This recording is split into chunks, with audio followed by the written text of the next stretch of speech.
নমস্কাৰ বন্ধুসকল, মই অপূৰ্ব ফুকন আৰু আপোনালোকে চাই আছে AP stock trading YouTube channel. আজি হৈ গ'ল 22 আগষ্ট।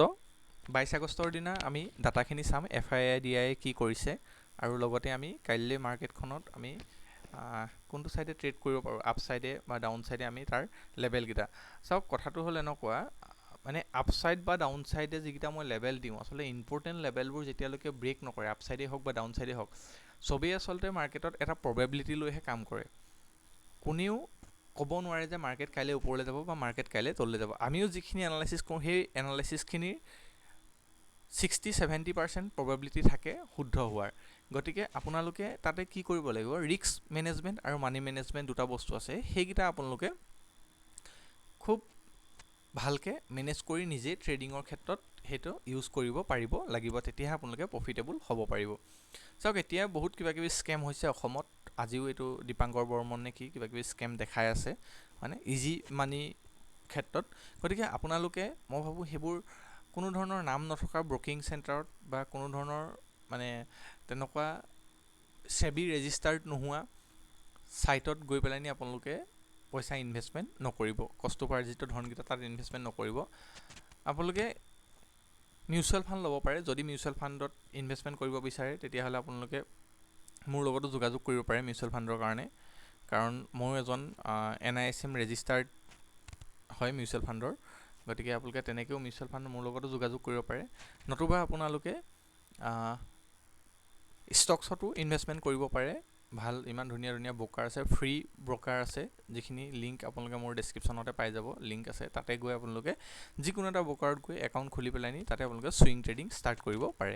ইণ্টাৰডে ট্ৰেডিং কৰে বা নকৰে সেইটো আপোনালোকৰ ব্যক্তিগত কথা, কিন্তু ছুইং ট্ৰেডিং কৰিলে আপোনালোকক মই ক'ব পাৰোঁ যে মাহেকত আপোনালোকে মিনিমাম 5-10% বা 12%ৰ এটা আপোনালোকে প্ৰফিট জেনেৰেট কৰিব পাৰিব। একো কৰিব নালাগে, আপোনালোকে অনলি যদি মোৰ ভিডিঅ'বোৰ চাই থাকে বা চেনেলটোতো যদি থাকে, সেইমতেও যদি আপোনালোকে যদি মানে ইনভেষ্টমেণ্ট কৰে বা ছুইং ট্ৰেড লয়, তেতিয়াও আপোনালোকে যে প্ৰফিটেবল হ'ব সেইটো মই ক'ব পাৰোঁ। কাৰণ এইকেইদিন আমাৰ যিখিনি চেনেলত দিয়া হৈছে সেইখিনি আমি আলোচনা কৰিয়ে আছোঁ বা সেইখিনি বস্তু দেখাই আছোঁ যে কোনটো ষ্টকে আমাক কিমান পাৰ্চেণ্টৰ মোমেণ্টাম এইকেইদিন দি আছে, হয়নে? গতিকে আমি এতিয়া চাম, আহকচোন আমি কালি মাৰ্কেটখনে আজি মাৰ্কেটখনত কি হ'ল কি নাই হোৱা সেইখিনি চাওঁ আমি। FII কি কৰিলে, কেছ মাৰ্কেটত বাই কৰিছে, চাওক 13,000 কোটি টকা বাই কৰিছে। DIও কেছ মাৰ্কেটত 9,000 কোটি টকা বাই কৰিছে। মানে FII ইণ্ডেক্সত কি কৰিছে, ইয়াত যদি আমি চাওঁ, FII ইণ্ডেক্স ফিউচাৰত বাই কৰিছে আৰু নিফটি 50 অনলি চেল কৰিছে, হয়নে? ইণ্ডেক্স ফিউচাৰত তেওঁলোকে বাই কৰি গৈছে, বেংক নিফটিত বাই কৰি গৈছে আজি, মানে মিড কেপত বাই কৰিছে। অলমষ্ট আমি যদি চাওঁ FII কি কৰিছে, বস্তুখিনি বাই কৰি গৈছে। আৰু FII ইণ্ডেক্স অপশ্যনটো আজি জানেই আমি, অপশ্যন আজি কি আছিলে, এক্সপাইৰী আছিলে নিফটি 50। গতিকে নিফটি 50 এক্সপাইৰীত তেওঁলোকে চেল কৰিছে, এইখিনি চেলিঙত দেখাই আছে, হয়নে? গতিকে আমি FII DI ডাটাখিনি ইয়াতে চাব পাৰোঁ। ষ্টক এডছত গৈ আপোনালোকেও FII DI ডাটাখিনি চাব পাৰিব। আৰু আপোনালোকে যদি চাবৰ কাৰণে দিগদাৰ হয়, তেতিয়াহ'লে আপোনালোকে মোৰ ভিডিঅ'খিনি চাই গ'লে আপোনালোকে ডেইলি ইয়াতে ডাটাখিনি মই আপলোড কৰি থাকোঁ, তাতে আপোনালোকে চাব পাৰিব। ইয়াৰ উপৰিও আমি কাইলৈ মাৰ্কেটখন কি খুলিব, কেনেকৈ খুলিব, তাৰ ওপৰত আমি এটা সৰু ডিছকাশ্যন কৰিবৰ কাৰণে আমি গ্ল'বেল মাৰ্কেটখন যদি আমি অকণমান চাই লওঁ, তেতিয়াহ'লে আমি তাৰ ওপৰত এটা আভাস এটা পাব পাৰিম যে কাইলৈ মাৰ্কেটখনৰ অপেনিং চেণ্টিমেণ্টটো আচলতে কি হৈ আছে। চাওক, গ্ল'বেল ইণ্ডাষ্ট্ৰিজখিনি যদি চাওঁ আমি, তেতিয়াহ'লে চাওক গিফ্ট নিফটি অলমষ্ট আমাৰ এটা কি হৈ আছে, গিফ্ট নিফটি আমাৰ 44 পইণ্টৰ মাইনাছ আৰু ডাউজনো আমাৰ 123 পইণ্টৰ মাইনাছত চলি আছে। গতিকে আমি কাইলৈ নেগেটিভটো ফ্লেট অপেনিং হ'ব বুলি আমি আমাৰ মাৰ্কেটখনত এটা আশা কৰিব পাৰোঁ।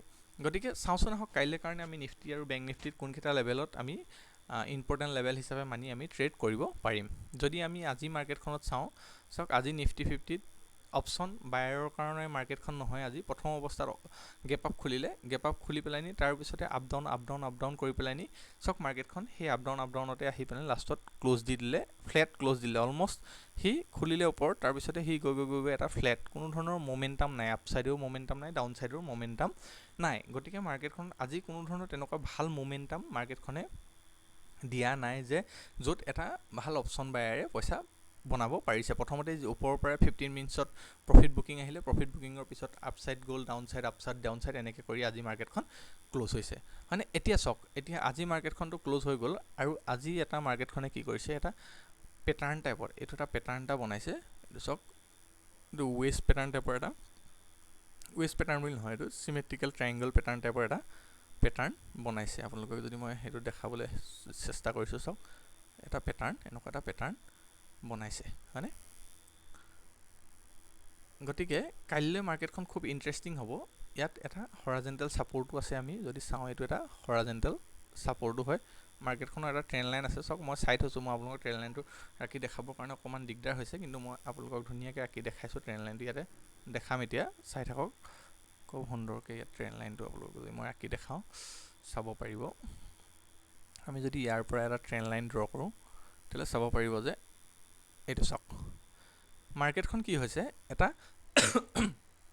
বাৰে বাৰে এটা ট্ৰেণ্ড লাইনত মেইনটেইন কৰি পেলাইনি আহি পেলাইনি ছাপৰ্ট লৈছে ইয়ালৈ আহিলে ছাপৰ্ট ল'লে ইয়ালৈ আহিলে ছাপৰ্ট ল'লে মানে ছাপৰ্ট ল'লে এতিয়া কি কৰিছে ওপৰৰ ছাইডে ৰেজিষ্টেঞ্চ মানে কাইলৈ যদি এই ইম্পৰ্টেণ্ট লেভেলটো যদি ব্ৰেক কৰে অৰ্থাৎ 24,780 হয়নে 24,780 লেভেলটো যদি ডাউন ছাইডে ব্ৰেক কৰে তেতিয়াহ'লে আমি এটা ডাউন ছাইডে ট্ৰেড এটা ইনিচিয়েট কৰিব পাৰিম ফাৰ্ষ্ট অৱস্থাত হয়নে আমি ফাৰ্ষ্ট টাৰ্গেটটো ক'লৈকে ৰাখিব পাৰিম আমি ফাৰ্ষ্ট টাৰ্গেটটো ৰাখিব পাৰিম চাওক ফাৰ্ষ্ট টাৰ্গেটটো হ'ব এইটো হ'ব ফাৰ্ষ্ট টাৰ্গেট মানে 24,780ৰ পৰা যদি কৰোঁ আমি 50 পইণ্টৰ ফাৰ্ষ্ট টাৰ্গেটটো আমি ৰাখিব পাৰিম হয়নে 50 পইণ্টৰ ফাৰ্ষ্ট টাৰ্গেট হ'ব তাৰপিছতে ছেকেণ্ড টাৰ্গেট হ'ব আমাৰ এইটো হ'ব ছেকেণ্ড টাৰ্গেট মানে ছেকেণ্ড টাৰ্গেট 665 হ'ব ছেকেণ্ড টাৰ্গেট আৰু আমাৰ লাষ্ট টাৰ্গেট আমি ৰাখিব পাৰিম এইটো আমি লাষ্ট টাৰ্গেট ৰাখিব পাৰিম এইটো হ'ব আমাৰ লাষ্ট টাৰ্গেট গতিকে এইকেইটা টাৰ্গেট লৈ পেলাই আমি নিফটিত ডাউন ছাইডে যদি কাইলৈ ব্ৰেক কৰে তেতিয়াহ'লে আমি এইকেইটা ডাউন ছাইডে লৈ পেলাই আমি এইকেইটা ট্ৰেড ল'ব পাৰোঁ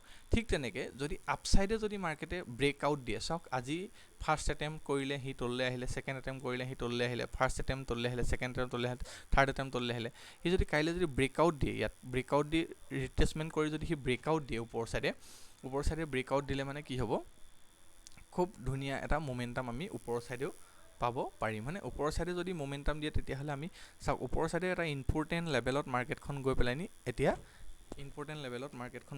এটা কি কৰিছে ইয়াতে এটা ৰেজিষ্টেঞ্চ বনাইছে এইটো এটা ৰেজিষ্টেঞ্চ লেভেল আছিলে আগৰ এইটো এটা ৰেজিষ্টেঞ্চ লেভেলত এটা ৰেজিষ্টেঞ্চ বনাই আছে গতিকে এই ৰেজিষ্টেঞ্চ লেভেলটো ওপৰৰ ছাইডেও আমি 100-150 পইণ্টৰ এটা টাৰ্গেট ৰাখি পেলাইনি আমি এটা ট্ৰেড ইনিচিয়েট কৰিব পাৰিম যদিহে সি কাইলৈ কি কৰে ওপৰৰ ছাইডে আমাৰ ব্ৰেকআউট দিয়ে যেতিয়ালৈকে ব্ৰেকআউট বা ব্ৰেকডাউন নিদিয়ে তেতিয়ালৈকে আপোনালোকে মাৰ্কেটখনত ডাইৰেক্ট ৰেণ্ডমলি বাইং বা চেলিং কাইলৈ নিফটিত যাতে নকৰে লগতে আমি বেংক নিফটি যদি চাওঁ বেংক নিফটিও চাওক আজি চেম বেংক নিফটিও কোনো এটা হেৰিয়তে আমাৰ ভাল মোমেণ্টাম আজি দিয়া নাই বেংক নিফটিটো যদি চাওক বেংক নিফটি লাহে লাহে আপ ছাইডে গৈ আছে আজি কি কৰিলে এডাল ডজি কেণ্ডেলত বনাই সি ক্লজিং দিছে গতিকে আমি যদি 15 মিনিটৰ কেণ্ডেলডাল চাওঁ যে কাইলৈ আচলতে ক'ত আমি বেংক নিফটিত বাইং হ'ব পাৰে বা ক'ত বাই কৰিব পাৰোঁ আমি বেংক নিফটিত মানে বেংক নিফটিত যদি আমি বাই বা চেল কৰিব লগা হয় তেতিয়াহ'লে আমি ইম্পৰ্টেণ্ট লেভেল কোনকেইটা হ'ব প্ৰথম কথা হ'ল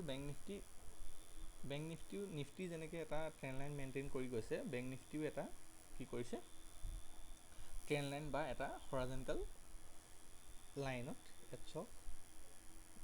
মই দেখাই দিছোঁ খুব ধুনীয়াকৈ এটা ট্ৰেণ্ড লাইন এটা এনেকুৱা ধৰণৰ এটা ট্ৰেণ্ড লাইন সি বনাই আছে দেখিছেনে এনেকুৱা ধৰণৰ এটা ট্ৰেণ্ড লাইন বনাই আছে সি ব্ৰেকআউট দিবলৈ চেষ্টা কৰিছে কিন্তু ব্ৰেকআউট দিব পৰা নাই ইয়াত ট্ৰাই কৰিলে নোৱাৰিলে 3-4-5 বাৰ এটেম্প কৰিছে কিন্তু সি ব্ৰেকআউট দিব পৰা নাই ঠিক নাই কাইলৈ ব্ৰেকআউট দিলে আমি আপ ছাইডে চাম আৰু ডাউন ছাইডে ক'ত চাম আমি এই যিটো লেভেল আছে হৰাজেণ্টেল যিটো ছাপৰ্ট এৰিয়া আছে হয়নে এই ছাপৰ্ট এৰিয়াটো যেতিয়া ব্ৰেক কৰিব আমি তেতিয়া তাক কি কৰিম ডাউন ছাইডে তাত আমি এটা ট্ৰেড ইনিচিয়েট কৰিব পাৰিম গতিকে ডাউন ছাইডে যদি আমি এটা ট্ৰেড লওঁ তাৰ ফাৰ্ষ্ট টাৰ্গেটটো ক'লৈকে হ'ব টাৰ্গেটটো হ'ব এইটো হ'ব আমাৰ ফাৰ্ষ্ট টাৰ্গেট 650ৰ এটা আমি টাৰ্গেট ৰাখিব পাৰিম গতিকে আপ ছাইডে ট্ৰেড ল'ম নে ডাউন ছাইডে ট্ৰেড ল'ম কিছুমানে কয় যে আজি কল ল'ব পাৰিম নে পুট ল'ব পাৰিম আচলতে কথাটো সেইটো নহয় মাৰ্কেটখনে আচলতে কোনটো ছাইডে ইম্পৰ্টেণ্ট লেভেলটো ব্ৰেক কৰিছে উইথ ভলিউম আপোনালোকে ফিউচাৰ চাৰ্টখন চাব লগত ভলিউমটো চাব যে ফিউচাৰ চাৰ্টখনত ভলিউমটো ক'ত আছে মানে দেখিছে যে ডাউন ছাইডে ব্ৰেক কৰিছে ইম্পৰ্টেণ্ট লেভেল লগতে ভলিউম আছে গতিকে আমি তাক সেইটো ছাইডে আমি এটা ট্ৰেড ল'ব পাৰোঁ তেনেকুৱা ছিষ্টেমত আমি প্লেনিংবোৰ কৰিব লাগিব কাইলৈ হৈ গ'ল চেনচেক্সৰ এক্সপাইৰী আছে গতিকে চেনচেক্সত আমি কাইলৈ ট্ৰেড ল'ব পাৰোঁ কি ধৰণে আমি চেনচেক্সত কাইলৈ ট্ৰেড ল'ব পাৰিম আমি কোনকেইটা ইম্পৰ্টেণ্ট লেভেল ব্ৰেক কৰিলে আমি চেনচেক্সত ট্ৰেড ল'ব পাৰিম চেনচেক্স চেম নিফটিৰ নিচিনা হৈ আছে ওপৰৰ পৰা এটা তলৰ পৰা এটা ট্ৰেণ্ড লাইন যদি আমি ড্ৰ কৰোঁ ট্ৰেণ্ড লাইন আৰু হৰাজেণ্টেল লাইন দুটা লাইনৰ যদি কাইলৈ সি যদি ব্ৰেকডাউনটো দি দিয়ে দুইটা লাইনৰে ট্ৰেণ্ড লাইন আৰু হৰাজেণ্টেল লাইনৰ যদি ব্ৰেকডাউন দিয়ে তল ছাইডে তেতিয়াহ'লে আমি কি কৰিম আমি তল ছাইডে তেতিয়াহ'লে ট্ৰেডটো আমি ইনিচিয়েট কৰিব পাৰিম। এইটো চাওক, এইটো এটা এইটো আৰু ইয়াৰ লগতে আমি যদি আঁকি দিওঁ, ইয়াৰ আগত যদি আমি আঁকি দিওঁ এইটো লেভেল, বুজিছেনে? এই লেভেলটো তল চাইডে যেতিয়া ব্ৰেক কৰিব, তল চাইডে যদি এই লেভেলটো ব্ৰেক কৰাৰ লগে লগে আমি তল চাইডে এটা ট্ৰেড ইনিচিয়েট কৰিব পাৰিম। গতিকে ইম্পৰ্টেণ্ট লেভেলবোৰ ইম্পৰ্টেণ্ট, আপোনালোকে লেভেলবোৰ চাব সদায়। লেভেল যেতিয়ালৈকে ইম্পৰ্টেণ্ট লেভেল ব্ৰেক নকৰে তেতিয়ালৈকে আমি তাত ট্ৰেড ইনিচিয়েট নকৰোঁ। এই লেভেলকেইটা যেতিয়া ব্ৰেক কৰি পেলাই উইথ ভলিউম, ফিউচাৰ চাৰ্টখনত চাব, উইথ ভলিউম যেতিয়া এই লেভেলকেইটা তললৈ ব্ৰেক কৰিব তেতিয়াহ'লে আমি তাত এই লেভেলকেইটাত আমি ইম্পৰ্টেণ্ট লেভেলকেইটা ব্ৰেক কৰাৰ লগে লগে আমি ইয়াতে ট্ৰেড ল'ব পাৰিম। ঠিক আছে, আপোনালোক মোৰ অকণমান কথাখিনি কোৱা অকণমান লেজি হৈছে, যিহেতু মই লাহে লাহে কৈছোঁ অকণমান। গতিকে আপোনালোকে অকণমান মানে ভিডিঅ'বোৰ ফাৰ্ষ্ট কৰি চাব পাৰে আৰু আপোনালোকে ভিডিঅ'টো কমেণ্ট কৰি জনাব কেনেকুৱা হৈছে, কি নাই হোৱা। মানে আমি চেনচেক্সত মই ওপৰ চাইডে আমি ক'ত ট্ৰেড ল'ম কোৱা নাই। চব নিফটিৰ নিচিনাকৈ ইয়াত যেতিয়া ওপৰ চাইডে এটা ট্ৰেণ্ড লাইন আছে, মানে এই ট্ৰেণ্ড লাইনটো যেতিয়া ব্ৰেক কৰিব, আপোনালোকে ৰাতিপুৱাই এই বস্তুখিনি আঁকি ল'ব, ভিডিঅ'টো চাইও আঁকি ল'ব পাৰে। এইটো ওপৰ চাইডে যেতিয়া ট্ৰেণ্ড লাইনটো ব্ৰেক কৰিব, ওপৰ চাইডে ট্ৰেণ্ড লাইনটো ব্ৰেক কৰাৰ লগে লগেও আমি এটা ট্ৰেড ওপৰ চাইডে ইনিচিয়েট কৰিব পাৰিম। গতিকে যেতিয়ালৈকে এই ইম্পৰ্টেণ্ট লেভেলবোৰ ব্ৰেক নকৰে বা ইম্পৰ্টেণ্ট লেভেলবোৰ ক্ৰছ নকৰে তেতিয়ালৈকে আমি ট্ৰেডত ইনিচিয়েট নকৰোঁ। গতিকে চাই থাকিব, আপোনালোকে ভিডিঅ'বোৰ চাই থাকিব। মই খুব ধুনীয়া ধুনীয়া ভিডিঅ' আপোনালোকৰ কাৰণে বনাই থাকিম। ঠিক আছে, ধন্যবাদ। জয় আই অসম।